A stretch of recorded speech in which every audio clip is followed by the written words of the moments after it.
8:07 is right on time. Greg Carafello starts his morning commute from the suburbs of New Jersey, as he always does. Today he's joined by his daughter Rachel. They're headed to the place where he suffered tragedy and loss. And after a long road back, also found peace.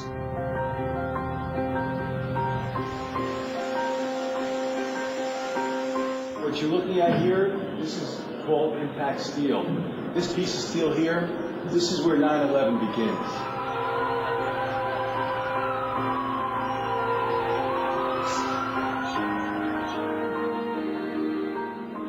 For 5 hours a week, Greg is a docent, a guide at the 9/11 Memorial Museum, a storehouse of artifacts that keep that day from fading too far into memory.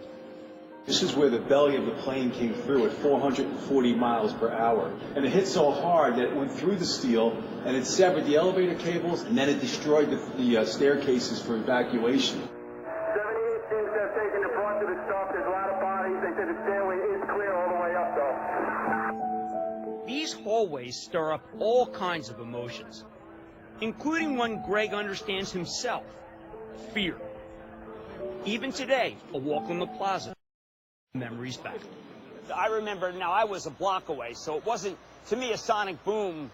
It was 10 sonic booms. It was probably the loudest thing you've ever heard. When I ask people, anybody who says I'm a survivor, you just got to ask them, what do you remember most?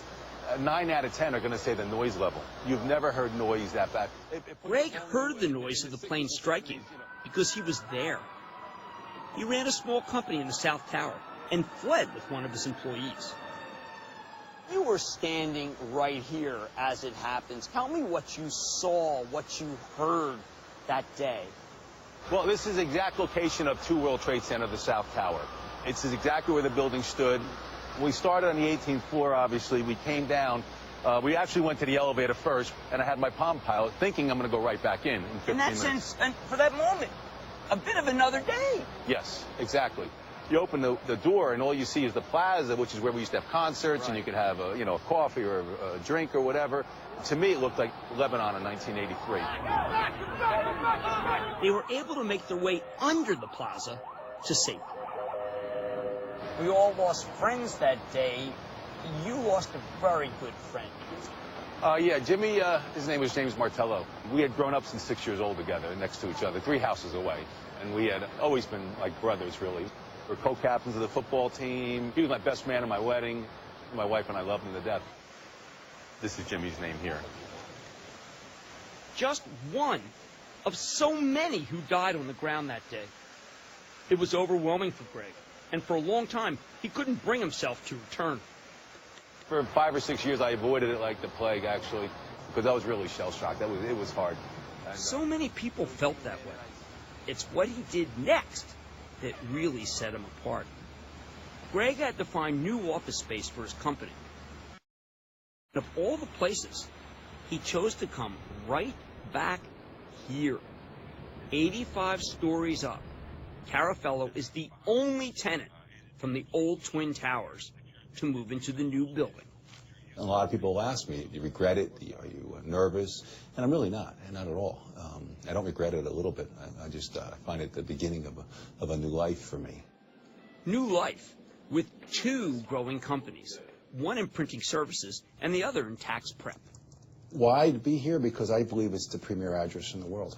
I believe One World Trade Center says you don't need to say New York, you don't need to say anything else, just One World Trade. When you give people the address, just some say, hey, let's meet for a cup of coffee elsewhere. Both ways. Some people say, yeah, definitely want to be there. They want to see the building itself. And others are more like, let's just meet at a Starbucks or something like that. And I'm okay with both. Many survivors who fled the towers have never come back. But Greg found that spending time here made him feel better. The first plane came in at 8:46 in the morning. As I became a docent in 2012, and the more you were around it, the more you could feel the energy, and the more I guess I was feeling better about being here and about myself and about Jimmy and about everything else. These are the steps. These are the survivor steps. Yes, they are. Did your wife have second thoughts about you coming back and working? Yeah, she was not for it. Hi, how are you? Would you like a map? Enjoy your tour. And yet his daughter Rachel just 3 years old on 9/11, now shares his commitment, You can download a free app. volunteering at the museum 1 day a week. Sometimes when I come in with my dad and I see him talking about certain artifacts and stuff and adding his personal experience with it, it kind of makes me kind of emotional just knowing that he was there and what he went through. Each of these pieces of steel weigh over 50 tons in weight. For her father, talking is healing. So this is the slurry wall here. This wall here, we were hit, we bent, we cracked, but we did not break. And that's After 15 years, Greg Carafello is comfortable here. He knows that healing is a process and never quite done. When the water's running and all you hear is the waterfall, either you can pray with a loved one or you can just catch your breath in New York City. You get a chance to reflect. Coming to grips